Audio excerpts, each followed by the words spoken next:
Welcome everyone. Today we are going to solve a very popular problem on simple harmonic motion. A block attached to a spring oscillates at a natural frequency f1. When the spring is cut into two equal halves and only one piece is used, what happens to the frequency? We will call this new frequency f2. Our goal is to find the ratio f2 over f1. By the end of this presentation, you will be able to solve this in under 1 minute in any exam. Let us begin with the fundamentals. Before solving the problem, we must understand the spring constant K. By Hooke's law, the restoring force equals K times X, where X is the displacement. The spring constant measures the stiffness of the spring. A stiffer spring has a higher value of K. Now the most critical insight for this problem is, the spring constant is inversely proportional to the natural length of the spring. This means if you cut the spring to half its original length, the spring constant doubles. This is the single most important fundamental you need. Remember it well. The second fundamental is the frequency formula for a spring mass system. The natural frequency F equals 1 over 2 pi multiplied by the square root of K over m, where K is the spring constant and m is the mass.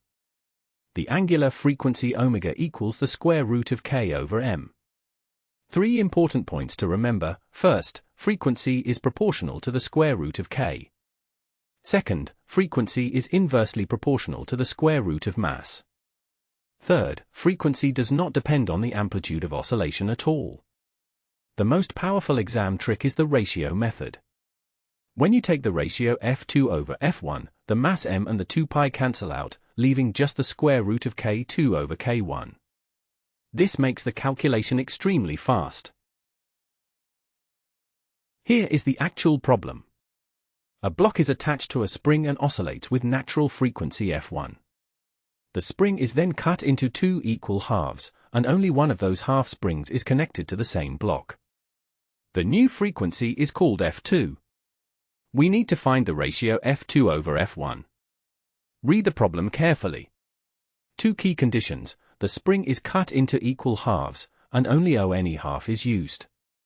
Both of these conditions matter for our calculation. Here is the 1-minute trick to solve this problem. Step 1. Write the formula for f1. f1 equals 1 over 2 pi times the square root of K over m. Step 2. Find the new spring constant. When you cut the spring into two equal halves, each piece is half the length. Since K is inversely proportional to length, halving the length doubles the spring constant. So K2 equals 2K.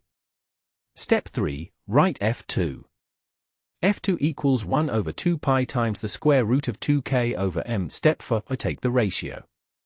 f2 over f1 equals square root of 2K over m divided by square root of K over m. The 1 over 2 pi and the mass m cancel completely.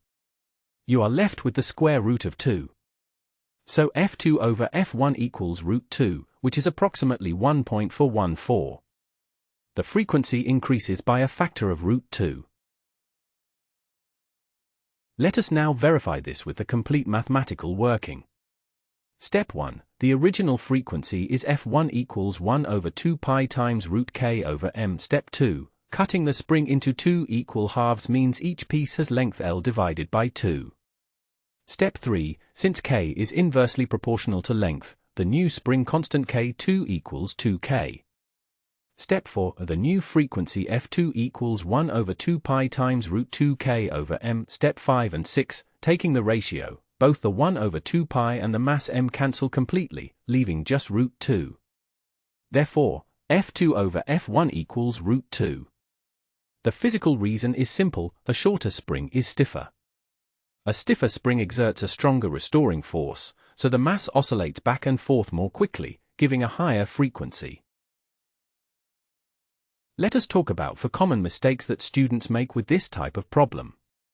Mistake 1. Thinking the spring constant K remains the same when you cut the spring. It does not. K is inversely proportional to the natural length, so cutting the spring changes K. Mistake 2. Thinking that cutting the spring lowers the frequency. Actually, the opposite happens.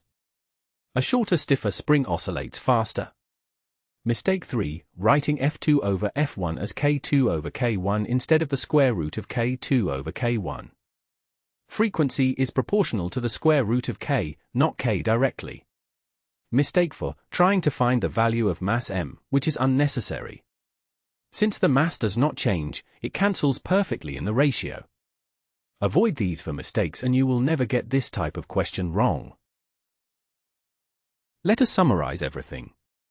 The key insight is that when a spring is cut into n equal parts, the spring constant of each part becomes n times the original.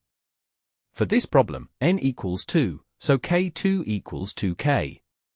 Using the ratio method, F2 over F1 equals the square root of K2 over K1, which equals root 2, approximately 1.414.